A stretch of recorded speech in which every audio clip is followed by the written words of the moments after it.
सुप्रभात। आज हम कक्षा 8वीं संस्कृत पुस्तक रुचिरा सप्तम पाठ भारत जनता हम के अभ्यास प्रश्न देखेंगे। इस प्रश्न के श्लोक हम पहले लिख चुके हैं, इसीलिए आज सिर्फ हम अभ्यास प्रश्न देखेंगे। तो देखिए, पहले वाले प्रश्न में लिखा है पाठे दंतानाम पद्यानाम सस्वर वाचन कुरुतः। तो इसका वाचन हम कर चुके हैं। अब दूसरा वाला प्रश्न देखिए, वाचन मतलब होता है पढ़ना। फिर अगला प्रश्न लिखा है प्रश्नानाम उत्तराणि एक पदेन लिखत। तो पहले में प्रश्न में लिखा है अहम वसुधा की मन्ये, तो इसमें लिखना है कुटुम्बम। दूसरे में लिखा है मम सहजा प्रकृति कासी, उसमें लिखना है मैत्री। ये स्थान इसका सॉरी मैं बताना भूल गई, पहले वाले को आपको इसके की के स्थान पर लिखना है आंसर में, दूसरे वाले को का के स्थान पर लिखना है, तीसरे वाले को कस्मात के स्थान पर लिखना है, यानी आंसर में ये वर्ड नहीं आएंगे, और चौथे वाले में ये किम नहीं आएगा। समझ रहे हैं ना कैसे कि जब हम आंसर लिखेंगे तो हम उसको ऐसे लिखेंगे अहम वसुधा कुटुम्बकम मन्ये। फिर दूसरा लिखा है मम सहजा प्रकृति कासी, तो उसमें का नहीं आएगा, लिखेंगे मम सहजा प्रकृति मैत्री। फिर अहम कस्मात नहीं आएगा, कुलिसात कठिना भारत जनतास्मि। ठीक है। लास्ट वाले में अहम मित्रस्य चक्षुषा किम नहीं आएगा, संसारम पश्यति भारत जनतास्मि। ठीक है, ये हो गए हमारे सेकंड वाले के। अब थर्ड वाले में इन्होंने लिखा है प्रश्नानाम उत्तराणि पूर्ण वाक्य लिखता। तो इसमें हम पूर्ण वाक्य में प्रश्न का उत्तर लिखेंगे। तो पहला प्रश्न है भारत जनता हम के परिपूता, तो के स्थान पर लिखना है आत्मसुधा तटनी स्नाने। ठीक है।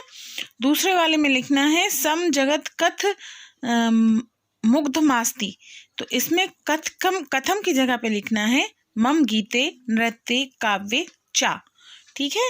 तीसरे वाले में अहम किम किम चिनोमि, तो किम किम के स्थान पे लिखना है श्रेया प्रिया चा। फिर घा वाले में लिखा है अहम कुत्र सदा दृश्यते, तो कुत्र के स्थान पर लिखना है विश्वस्मि, अहम विश्वस्मि सदा दृश्यते। लास्ट वाले में लिखा है सम जगत के मुग्धम अस्ति, तो के स्थान पर लिखना है गीते है नृत्य है काव्य है मुग्धम आस्ति। ठीक है। अब हमें यहाँ पर चौथे वाले प्रश्न में संधि विच्छेद जो दिए हैं, पूर्ण शब्द दिए हैं, उनका संधि विच्छेद करना है। तो पहला वाला उन्होंने हमें करके बताया है कि कैसे करना है। इन्होंने बोला है विनयों पे पेता का विनय अलग हो जाएगा और पेता अलग हो जाएगा। इसी तरह से कुस्मादपि का कुस्मात अलग हो जाएगा और अपि अलग हो जाएगा। दूसरे में चिन्नोभ्यम का चिनोमी अलग हो जाएगा, उभ्यम अलग हो जाएगा। तीसरे में नृत्य मुग्धम का नृत्य अलग हो गया, मुग्धे अलग हो गया। चौथे में प्रगति अलग हो गया, अस्थि अलग हो गया। लोक क्रीड़ा सत्ता का लोक क्रीड़ा अलग हो गया, आसक्ता अलग हो गया। ठीक है। अब हमें ये वाला देखना है प्रश्न क्रमांक 5 में।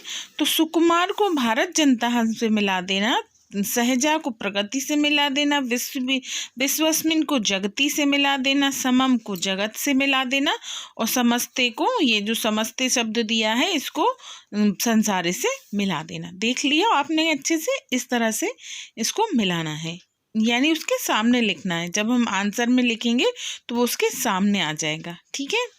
अब प्रश्न क्रमांक 6 में लिखा है समर्थकानी पदानी में लेत, जो उसके जैसा शब्द है उसको उससे मिला दीजिए।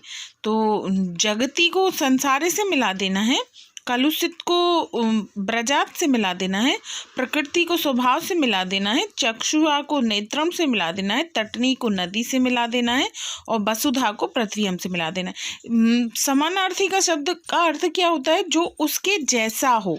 जैसे जगती मतलब क्या होता है? संसार, तो संसार शब्द जगती का उसका समानार्थी हो गया। ठीक है। जैसे प्रकृति का अर्थ क्या होता है? स्वभाव, तो प्रकृति उसके का समानार्थी स्वभाव हो गया। आ गया ना समझ में? जब हम आंसर में लिखेंगे तो ये एक दूसरे के सामने करके लिखेंगे, इस तरह से लाइनें खींच के नहीं लिखेंगे।